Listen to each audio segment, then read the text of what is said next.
YouTube, chicks. Get ready. You know what to do, chicks. Listen, Chick Smooth. Hey, Chick Smooth. Appreciate all the coverage that you've been doing. I've been watching your shit for a while. I just subscribed to your shit. What's up, everybody? It's your boy BREAD Fox reporting from the Chicks Universe. And today we are talking about this man, Charleston White. Now, for those of you who may not know who Charleston White is because you're living under a rock, Charleston White is pretty much the shock jockey on the internet who's extremely anti-black and says a lot of polarizing things in an attempt to garner as much clout as possible. Now, the reason why we're talking about him today is because he actually gave his response to the Austin Metcalf situation. And as always, whenever he says these polarizing things, it went through the roof and it went extremely viral with a lot of people being extremely angry. Now, what did he say that got people so angry? Well, I'm going to let the clip play.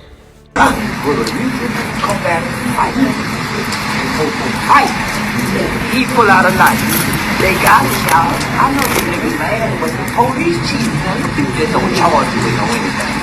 Now, the Fort Worth Police Department, they charged me with 2 ag assaults. Nobody was injured in this. I was charged with 2 aggravated assaults. Now, here this boy brought a knife to school. He can't get around it. He can't get around it. You cannot, as a kid, bring a weapon to no school function and use the weapon and say it was self-defense. The police have already came out and said this was a mutual combative.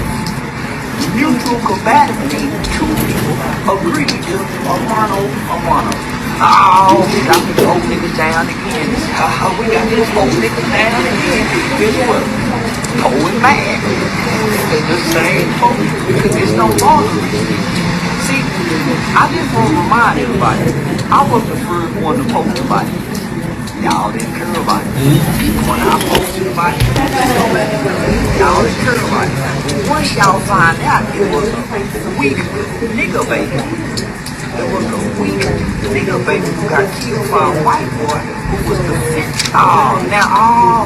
But at first it was Lil Ronnie. Just go back. When y'all was crying over the gangster, the best gangster got himself killed, got his daughter killed, and the bitch mama was on the popping the pussy. This little boy already been killed, but y'all didn't care. I get them every time. Ooh, I get them every time. I get the poor niggas every time. I'll get you poor niggas. Now y'all just see me in Miami. Y'all just see me go from Atlanta, Miami. Now I'm up here in the Midwest. I'm up here in Indiana. It's a little cold. It's a little warm time. I'm picking up another bag. Y'all just see me with Angel. Charleston White went on to say, this is what really happened. That violent black male KARMELO was not being bullied. He was just a weak, angry, emasculated black male like most black violent criminals in America. He then even continued his pettiness and hopped into the comment sections of Instagram saying, not when you take weapons to school or school events. Weapons are prohibited by law on school grounds and school activities. It's no different than taking a gun inside a bar when the 50-50 rule/law prohibits the use of weapons where they sell alcohol.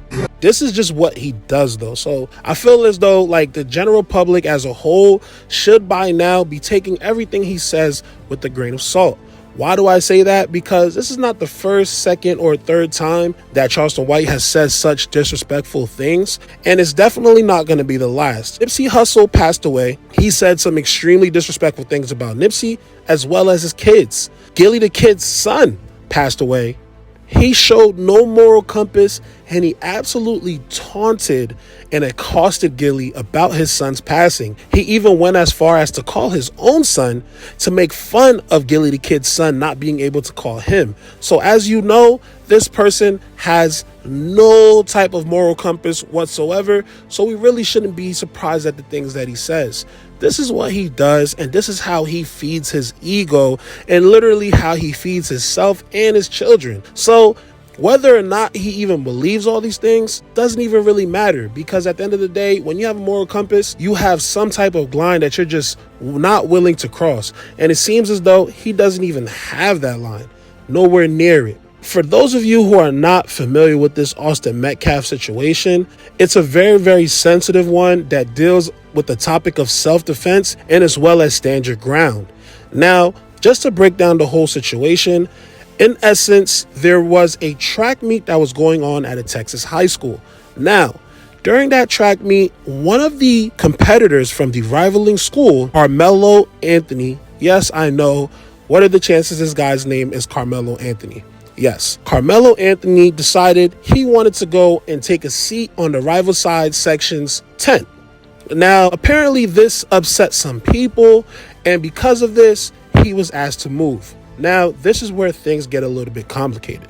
So the person who actually asked KARMELO Anthony to move was Austin Metcalf's twin brother.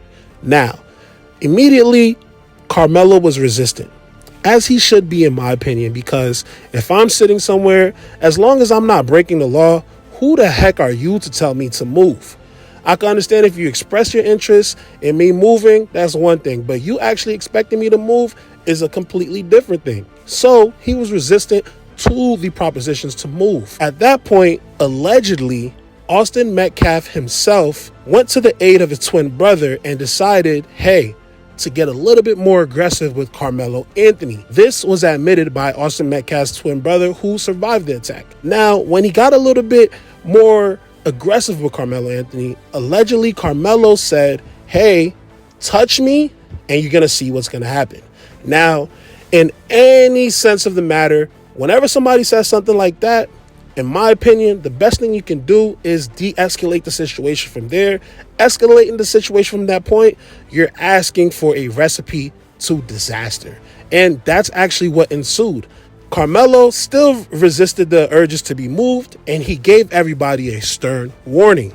At that time, allegedly, Austin Metcalf began to get physical with KARMELO, at which point KARMELO said, I'm pretty much not having this. And he escalated the situation even further, pulling out a knife and stabbing Austin Metcalf in the chest through his heart, which left him dead at the scene. Now, that seems like a pretty straightforward case in most states. However, Texas is a little bit different.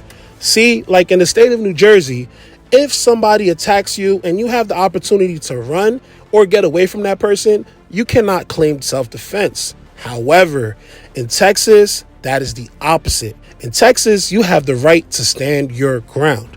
That means if somebody attacks you, even if you can run away, or even if they turn around for a second and they're not looking at you and they no longer pose a threat, you are allowed to still carry out your right to self-defense, because you may feel for a justifiable reason that you were just attacked, that you are in potential danger of either serious bodily harm or even death. You are allowed to retaliate with the force that you choose or you deem fit.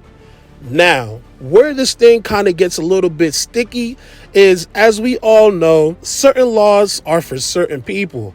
And I mean that in the case of a lot of people believe that the laws that apply to white people may not apply to black people. Now, one of the most famous stand your ground cases is, of course, the George Zimmerman case that was extremely controversial, that saw George Zimmerman in Florida beat his murder charge of Trayvon Martin based on the stand your ground law. Now, people are starting to debate and say whether or not this law applies to KARMELO Anthony.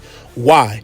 People feel as though that Austin Metcalf did not propose a significant enough risk to KARMELO Anthony for him to deem it necessary to use lethal force against Austin Metcalf. Now, there's a lot of misinformation in this case, and of course, we don't have all of the facts, but all I can do is list the facts that we do have. Now, one of the biggest arguments that people are having is, why the heck did KARMELO Anthony even have a knife on him?